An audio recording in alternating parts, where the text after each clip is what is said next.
नमस्कार साथियों, मैं सुमित धामा, founder and CEO all India युवा शक्ति फाउंडेशन।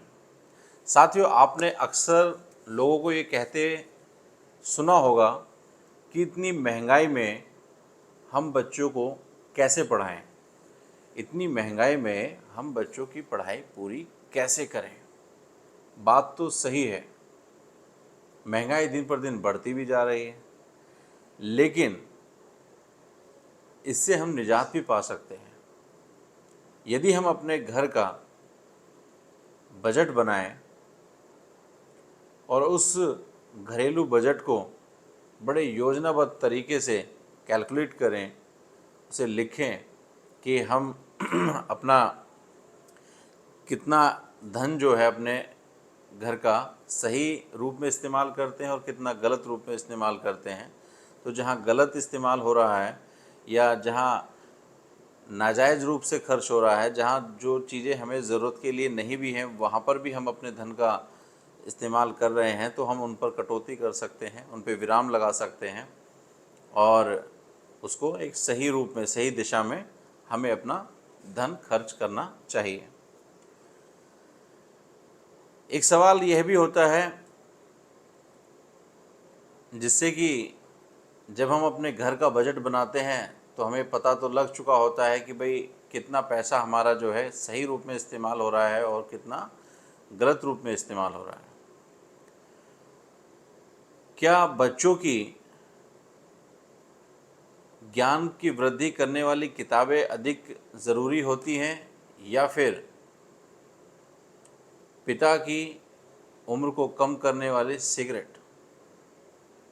अक्सर देखा गया है कि घर के अंदर सिगरेट के डिब्बे तो आते हैं, लेकिन यदि किताबें लाने के लिए पैसे मांगे जाएं तो वहाँ पर महंगाई का या महंगी होने का एक सवाल खड़ा कर दिया जाता है।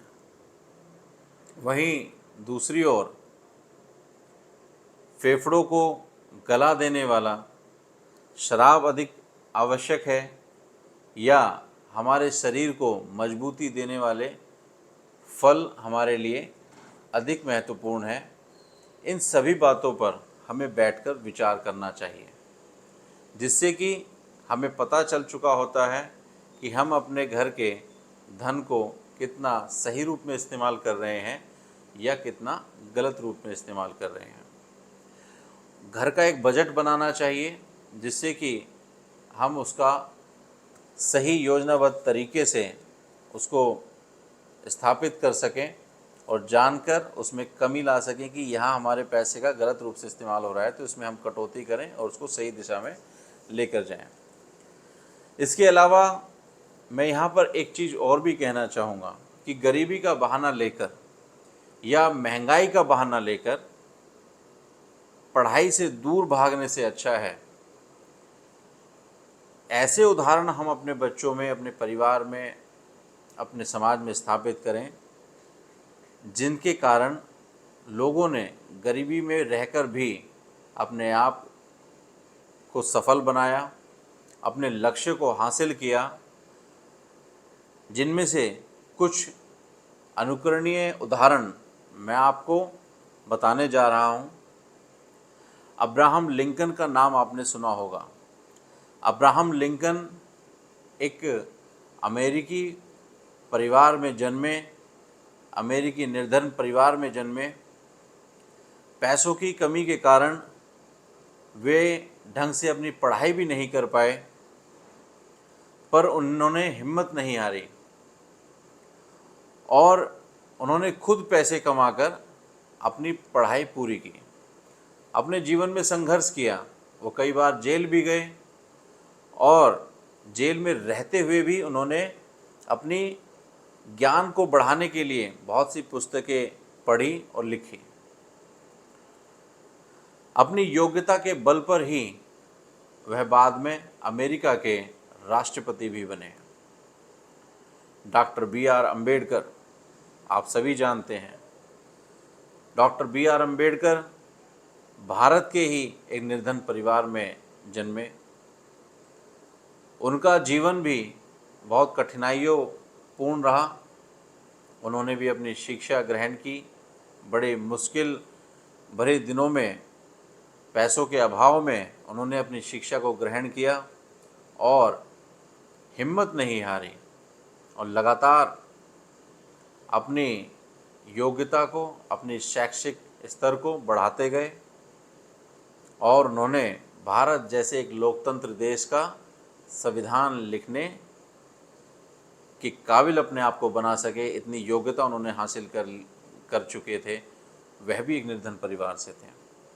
तो ऐसे अनुकरणीय उदाहरण से हमें सीखना चाहिए कि हम अपने जीवन में कैसे आगे बढ़ सकते हैं। मौजूदा उदाहरण हम भारत देश के प्रधानमंत्री श्री नरेंद्र मोदी जी का भी दे सकते हैं। नरेंद्र मोदी जी ने कई बार कहा है कि उनका जन्म एक बहुत ही निर्धन परिवार में हुआ। अपनी प्राथमिक शिक्षा उन्होंने गुजरात राज्य में हासिल की और पैसों के अभाव के कारण उन्हें बहुत से निम्न स्तर के कार्य भी करने पड़े, जिनके कारण वह अपने जीवन का गुजर बसर करते थे। लेकिन उसके बावजूद भी उनके हौसले बुलंद रहे। सीखने की जिज्ञासा उनमें अद्भुत थी, जिसके कारण वह अपने जीवन में लगातार सीखते रहे, आगे बढ़ते रहे। शिक्षा के बल पर, अपनी योग्यता के बल पर, अपने सीखने की लगन के बल पर और इतने आगे वह बढ़ते चले कि मौजूदा दिनों में वह भारत के सबसे सशक्त और सबसे मजबूत, पूरे विश्व में बहुत ही मजबूत राजनेता बनकर उभरे हैं। ऐसे हैं हमारे प्रधानमंत्री श्री नरेंद्र मोदी जी। तो इन सभी उदाहरणों से हमें क्या सीखने को मिलता है? इन सभी उदाहरणों से हमें सीखने को मिलता है कि महंगाई हो या आप निर्धन हो, यह किसी भी रूप में आपके जीवन को उज्जवल या जीवन को मजबूत और सफल बनाने में रोड़ा नहीं बन सकती है, यदि आपके इरादे नेक हैं।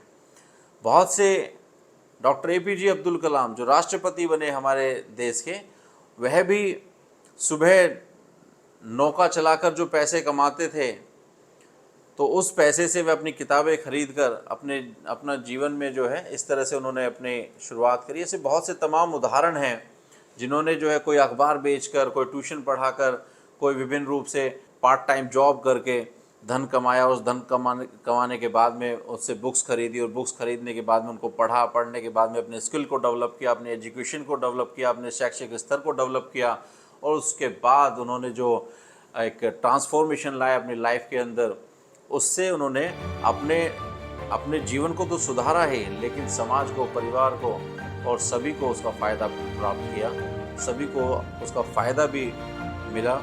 तो इसलिए हमें कभी भी इन सब चीज़ों के लिए कि भाई मैं निर्धन हूँ या मैं गरीब परिवार से हूँ या फिर मेरे अंदर वह जो कमियाँ हैं, तो इनका कभी भी हमें सहारा नहीं लेना चाहिए। इनको मजबूती से पीछे हटाना चाहिए, योजनाबद्ध तरीके से, चरणबद्ध तरीके से। तो आज की वीडियो हमारी इसी पर थी कि महंगाई का कारण या महंगाई की बात को लेकर आप अपने बच्चों के जो शैक्षिक स्तरों को ना गिराएं, बल्कि ऐसे ऐसे उदाहरण देकर आप खुद भी सीख सकते हैं और बच्चों को भी सिखा सकते हैं। आपको हमारी यह वीडियो कैसी लगी हमें कमेंट बॉक्स में अवश्य लिखें। यदि आपको हमारी यह वीडियो अच्छी लगी हो तो उसे अधिक से अधिक शेयर कर दें, जिससे कि लोग अधिक से अधिक प्रेरित होकर अपने आप को आगे लेकर आएँ, अपने आप को जो है और अपने स्किल डेवलप करें और अपने जीवन में आगे बढ़ें।